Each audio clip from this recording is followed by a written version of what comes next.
అందరికీ నమస్కారం. నేను మీ కిరాక్ కార్పేని. గతంలో నల్లపురెడ్డి ప్రసన్న కుమార్ రెడ్డి ప్రశాంతి రెడ్డి గారి మీద రుక్మిణి కళ్యాణ మండపంలో సభ మీద కొన్ని అనుచిత వ్యాఖ్యలు చేశాడు, దారుణంగా దుర్భాషలాడాడు, వ్యక్తిగత హననం చేశాడు, క్యారెక్టర్ అసాసినేషన్ చేశాడు, పర్సనల్ లైఫ్లోకి వెళ్ళి దారుణంగా మాట్లాడినాడు. అప్పుడు అందరూ కూడా దుమ్మెత్తి పోశారు. ఆ ఇంటి మీద ఎవరైతే అభిమానులు ఉంటారో గుర్తు తెలియని వ్యక్తులు కూడా దాడులు చేయడం జరిగింది. అదేవిధంగా అదే సభలో పక్కన కాలు మీద కాలు వేసుకుని అనిల్ కుమార్ యాదవ్ కూడా సమర్థిస్తూ నవ్వడం జరిగింది. దాని తర్వాత కూడా అనిల్ కుమార్ యాదవ్ కూడా మళ్ళీ సమర్థించడం, ప్రసన్న కుమార్ రెడ్డి కూడా నేను అన్నటువంటి పదాలు ఏవైతే ఉన్నాయో వాటి మీద మళ్ళీ నేను కట్టుబడి ఉన్నాను, ఆ పదాల మీదే నేను తిరిగి నిలబడి ఉన్నానని చెప్పడం కూడా జరిగింది.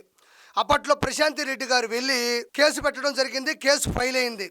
అయితే నిన్న నెల్లూరు రూరల్ డిఎస్పీ ఘట్టమనేని శ్రీనివాసరావు గారి విచారణకి ప్రసన్న కుమార్ రెడ్డి హాజరయ్యాడు. 4 గంటల పాటు ఈ విచారణ జరిగింది. 40 ప్రశ్నలు అడిగారు. వాటికి తన లాయర్లతో కూడా వెళ్ళినటువంటి ప్రసన్న కుమార్ రెడ్డి 40 ప్రశ్నలకి సమాధానాలు రాసి ఇచ్చాడు. ఇచ్చిన తర్వాత బయటకు వచ్చి ప్రెస్ మీట్ పెట్టాడు ప్రసన్న కుమార్ రెడ్డి.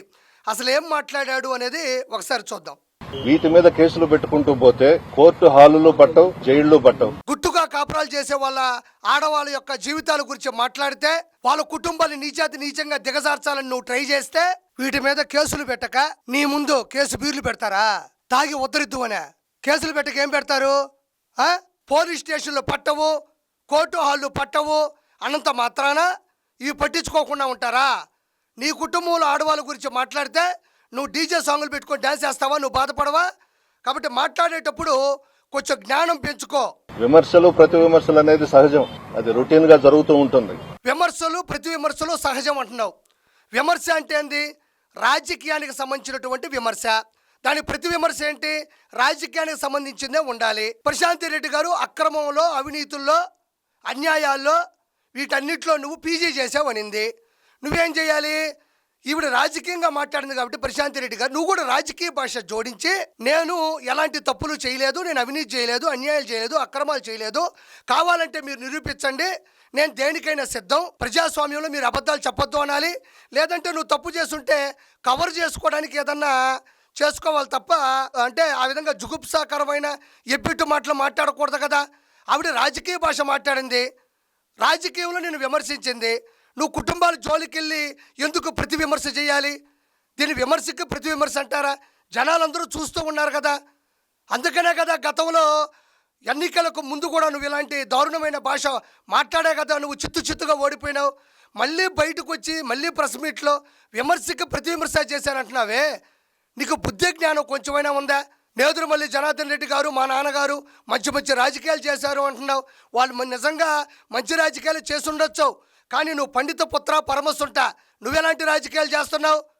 నీచంగా ఆడవాళ్ళ గురించి మాట్లాడుతూ ఉండవే, నీకు బుద్ధి లేదా? ఇంతకు ముందు నెల్లూరులో ఇలాంటి సాంప్రదాయం లేదంట. నిజమే, ఇంతకు ముందు నెల్లూరులో ఇలాంటి సాంప్రదాయం లేదు. ఇల్లు పగలగొట్టింది. నువ్వు ఉంటే నీ ఒళ్ళు పగలగొట్టి ఉండేవాళ్ళు. దానికి చాలామంది బాధపడుతున్నారు ఈరోజు. అలాంటి సాంప్రదాయం లేదు అంటున్నావే.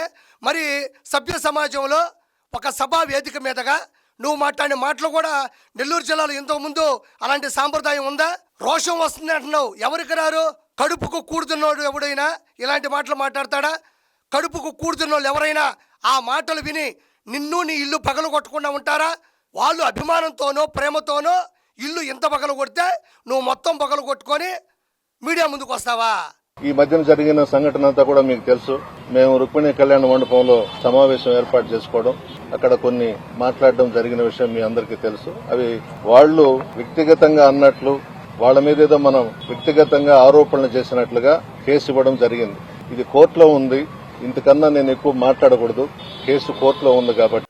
ఇంతకన్నా ఎక్కువే మాట్లాడాలా? మాట్లాడాల్సినటువంటి మాట్లాడేసినావు. ఇది కోర్టులో ఉంది, నేను ఇంతకు మించి మాట్లాడకూడదు. ఏమో ఆ బుద్ధి అంత ముందు తెలియదు నీకా? నెల్లూరు రూరల్ డిఎస్పీ గారు ప్రశ్నించిన తర్వాత దానికి సమాధానాలు ఇచ్చిన తర్వాత బుద్ధి జ్ఞానం వచ్చిందా? అన్ని కోర్టులోకి వెళ్తేనో, కేసు ఫైల్ అయితేనో, విచారణకు వస్తేనో అంత మించి మాట్లాడకూడదనే సెన్స్ వస్తుందా నీకు?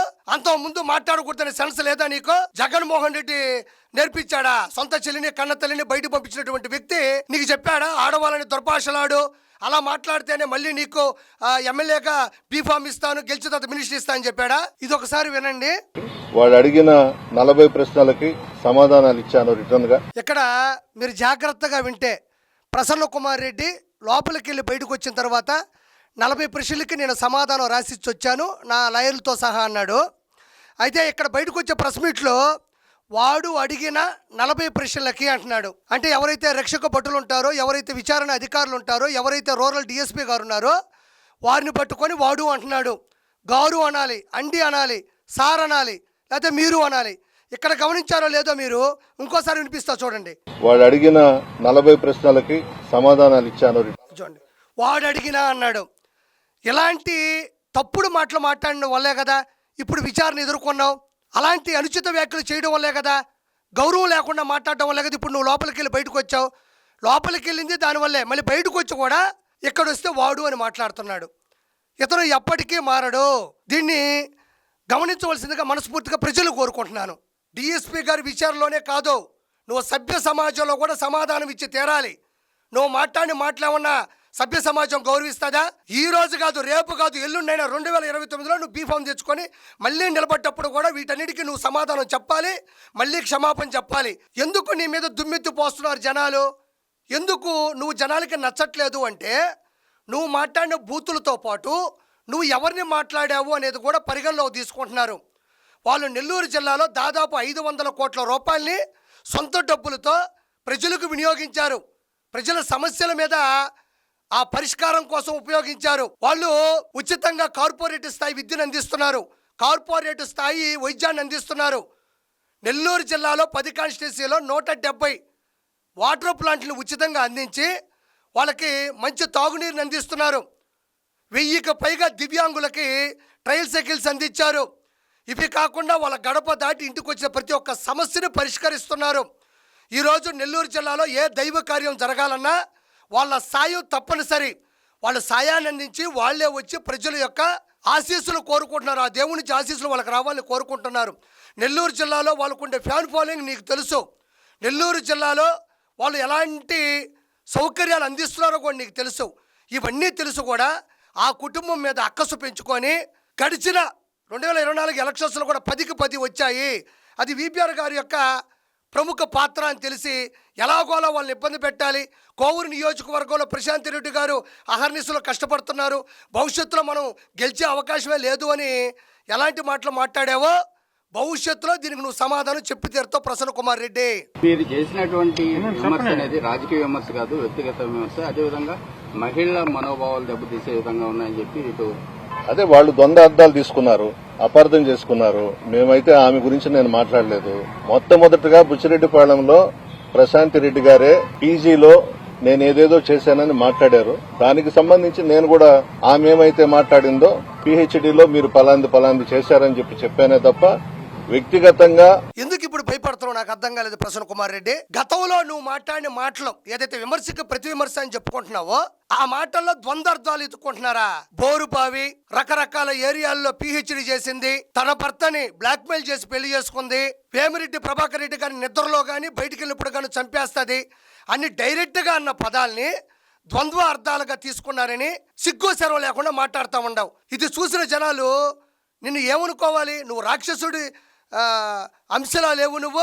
మళ్ళీ పక్క రోజు కూడా నీ ఇల్లు పగలు కొట్టిన తర్వాత మళ్ళీ ప్రెస్ మీట్లో కూడా నేనన్న పదాల మీద నేనన్న అర్థాల మీద నిలబడి ఉన్నాను, స్టాండ్ తీసుకున్నానని చెప్పావు నువ్వు. మళ్ళీ ఇప్పుడు మాత్రం కేసు ఫైల్ అయిన తర్వాత డిఎస్పీ గారు పిలిచిన తర్వాత కోర్టుకి వెళ్లాల్సి వచ్చిన తర్వాత ఇప్పుడు మాత్రం భయపడుతున్నావు. హైకోర్టుకి నువ్వు ముందస్తు బెయిల్కి వెళ్ళినప్పుడు నువ్వు మాట్లాడిన మాటలు విని జడ్జి గారు ఏమన్నారు? సభ్య సమాజంలో ఆడవాళ్ళని ఇంత కించపరచొచ్చా, ఇలాంటి మాటలు మాట్లాడొచ్చా, నీకు బుద్ధి లేదని చివాట్లు పెట్టలేదు, అది మీడియాలో రాలేదు, కొంచెమైనా జ్ఞానం ఉందా నీకు? కొంచెమైనా ద్వంద్వ అర్థాలుగా తీసుకుంటున్నారా? ద్వంద్వ అర్థాలు అవి ప్రపంచంలో ఏ ఒక్కరికైనా తెలుగు వాళ్ళకి అది వినిపిస్తే అది ద్వంద్వ అర్థాలు అంటారా? ఏం మైండ్ ఉందయ్యా నీకు? మళ్ళీ నువ్వు A1 అయితే A2 అనిల్ కుమార్ యాదవ్ కాలు మీద కాలు వేసుకొని నవ్వినాడు. మళ్ళీ ప్రెస్ మీట్లో కూడా తను మాట్లాడింది కరెక్టే కదా, తను మాట్లాడిన మాటలో తప్పే ఉంది, చాలా మంది బయటికి వెళ్తే ఈ మధ్యకాలంలో భార్యలు హతమారుస్తున్నారు, ఆ ఉద్దేశంతో చెప్పామన్నారు. ఆయన ఇప్పుడు A2గా ఉన్నారు. ఈరోజు కోవూరు సిఐ గారి ముందు విచారణకు హాజరవ్వాలి, 10 గంటలకే హాజరవ్వాలా. ఎందుకు హాజరవ్వలేదు? క్వార్జ్ తెల్లరాయి కమిషన్ల మీద వేల కోట్ల రూపాయలు సంపాదించి దుబాయ్లో ఆఫ్రికాలో మైనింగ్లో పెట్టుబడి పెట్టి ఆ డబ్బుని వైట్గా మార్చి హైదరాబాదులో నెల్లూరు జిల్లాలో కూడా వ్యాపారాలు చేస్తున్నాడు. అది అక్రమం. ఈడీ రంగంలోకి దిగుతుంది. ఎక్కడ విచారణకు సిఐ గారు ముందుకు వస్తే అరెస్ట్ చేస్తారని మనోడు భయపడిపోయినాడు. ఏమో తొడగొడతాడే, మీసం మిలేస్తాడే, బుల్లెట్ దిగిందా లేదా అంటాడే. ఎందుకు రాలేదు కోవూరు సిఐ గారు ముందుకి? కాబట్టి ఖచ్చితంగా ప్రసన్న కుమార్ రెడ్డి గుర్తుపెట్టుకో జీవితంలో. ఆ రోజు ఎందుకు బాధ పెట్టావు, ఈ రోజు ఎందుకు భయపడ్డావు? నువ్వు మాట్లాడిన మాటలు ఎప్పటికీ జనాలు మర్చిపోరు. కాబట్టి నీ రాజకీయ భవిష్యత్తుకి జనాలే సమాధి కట్టబోతున్నారు. 2029లో నువ్వు ఎంత అట్టర్ ఫ్లాప్ అవుతావు అన్నది కూడా, డిపాజిట్లు కూడా రావని మనవి చేస్తున్నాను. Thank you so much.